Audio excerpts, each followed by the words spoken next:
One of the most significant cases I've ever been involved in was due to a horrific house fire that occurred. Two sisters were visiting. One lived in the home and one was visiting. They both had young children, 6 between them. It was winter, and so it was cold.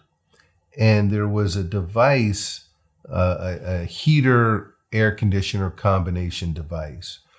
Well, it was wired into the wall, and the device that was used to wire it into the wall was defective.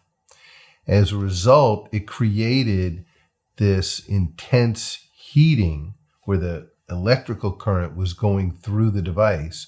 And because the device was defectively manufactured and defectively designed, it melted and caught the couch on fire that was in front of it. The home went up in flames.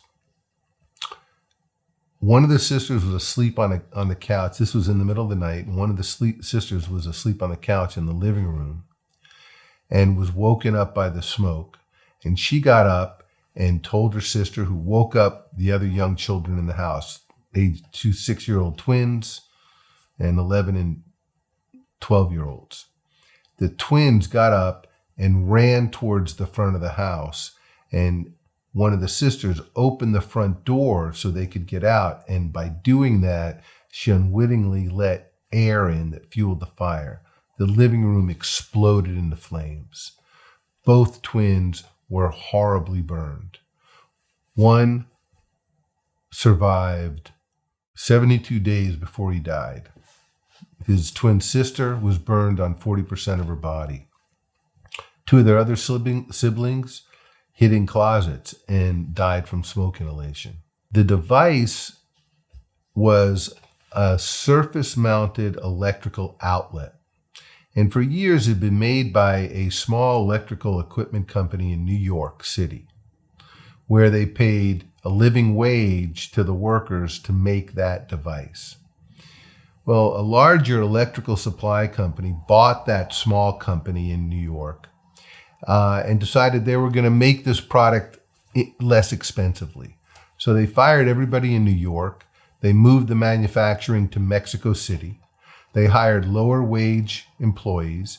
They used a lower grade plastic material.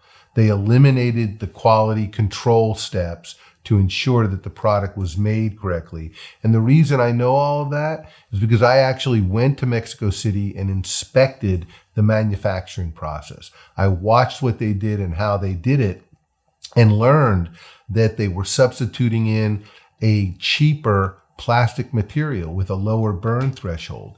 Had the material that was used by the original company been used to manufacture this device, it never would have melted, even with the electrical current that was going through it. Think of putting your thumb over a garden hose and how you can make the water spray. Well, that's what was happening to the electrical current going through this device. And so it was heating up. If the plastic had had a higher burn threshold, it wouldn't have caught on fire, and that fire wouldn't have happened. That case resolved very successfully for nearly $30 million, and it should have. And the 2 sisters who lost these children were among the most remarkable clients I've ever represented. They were both young women of faith, and despite this unimaginable loss that they sustained, they managed to find the strength to go on with their lives, to care for the children who did survive, and to rebuild their lives, and to continue to have faith, and to be very loving people. And they still to this day are among the most cherished clients I've ever represented.